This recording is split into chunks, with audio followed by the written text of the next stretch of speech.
Oui, bonjour, donc je suis Philippe Delarue, je suis en charge du business development pour la société WinMS.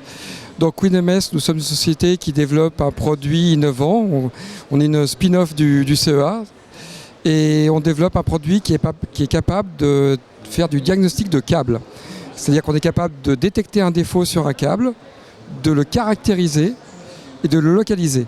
C'est-à-dire qu'on voit le type de défaut, ça peut être un court-circuit, franc, fugitif, un circuit ouvert, un faux contact.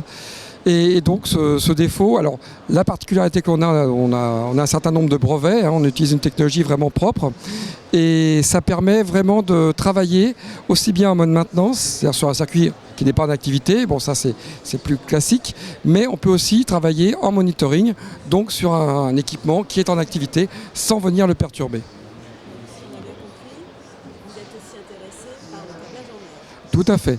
En quoi justement votre entreprise pourrait être une valeur ajoutée pour les acteurs du secteur? Mais écoutez, comme je vous disais, à partir du moment où il y a du câble, quelque part, nous avons potentiellement une valeur ajoutée. Tout ce qui est énergie sous-marine, tout ce qui est énergie qui marche avec des turbines, des choses comme ça, vous allez avoir un câblage sous-marin.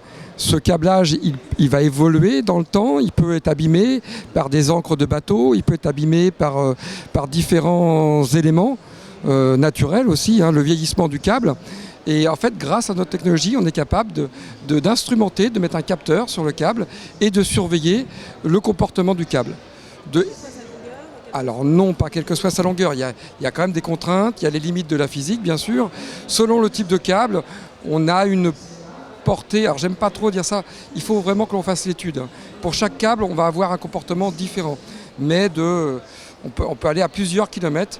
Aujourd'hui, sur des bons câbles, on peut monter à 5-10 kilomètres. Voilà. Expliquez-nous en fait le principe de ces petits capteurs sur les câbles. Alors le principe, il est relativement simple. On parle de réflectométrie. Tous les gens qui, quand on parle de réflectométrie, connaissent la méthode TDR, Time Domain Reflectometry. Et ça, c'est une méthode qui existe depuis très longtemps, mais qui a certaines limitations. Vous avez des petits équipements portables qui permettent, en utilisant cette méthode, de diagnostiquer des câbles de façon simple.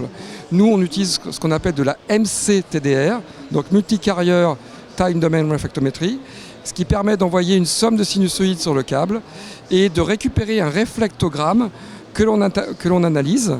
En fait, on a un certain nombre, c'est là-dessus on a les brevets, en fait, sur la capacité que l'on a d'analyser le réflectogramme et d'extraire, on va dire, l'information contenue dans le réflectogramme. Donc de voir le type de défaut et de le localiser.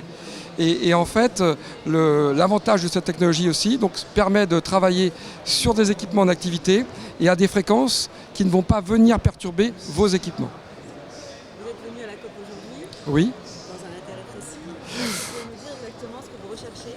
Eh bien écoutez, je pense que la COP, c'est un événement incontournable et à partir du moment où on apporte quelque chose pour le transport d'énergie, on peut réduire les problèmes potentiels et donc améliorer, diminuer les consommations, donc ça va dans le bon sens.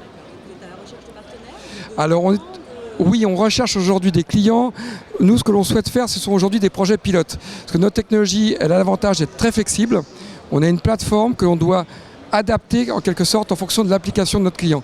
Ça demande un travail en commun et on développe un produit éventuellement dédié pour un client, pour un secteur d'activité. Vous parlez de certains de vos clients déjà? Alors oui, bien sûr. Donc voilà, comme je vous disais, nous on est une start-up qui est une spin-off du CEA. On a déjà plusieurs secteurs dans lesquels on travaille. Alors dans l'aéronautique, aujourd'hui on est bien implanté chez des gens comme Airbus, donc c'est quand même des références. Dans beaucoup de compagnies aériennes aussi, on a un équipement qui sert pour la maintenance. Et dans le ferroviaire, notamment aussi avec la SNCF, où là on propose un produit qui permet de détecter le vol de câbles en temps réel. Donc le long des voies ferrées, vous entendez souvent malheureusement des lignes qui sont coupées parce qu'il y a eu des câbles volés. Grâce à notre système, en fait, la SNCF permet d'avoir en temps réel, de connaître l'endroit où il y a une coupure et la longueur de câble qui a été volé. Donc de remplacer le plus rapidement possible. Ça prévient en même temps les forces de l'ordre, ça permet d'intervenir et donc de réduire ce qu'on appelle le downtime, donc le temps d'inactivité de la ligne SNCF. Combien de temps pour installer votre système? Alors écoutez, ça peut être de quelques minutes, tout dépend. Vraiment, c'est un système il faut qu'il soit déjà adapté pour l'application. Et à partir de ce moment-là, après, ça peut aller très vite. Et le coût dépendra de l'application que vous avez. En fait, on développe un petit capteur électronique qui est connecté après par différents systèmes de communication et on récupère une information. On peut stocker, faire du big data, du suivi, d'évolution du câble. Voilà. Merci. Je vous remercie.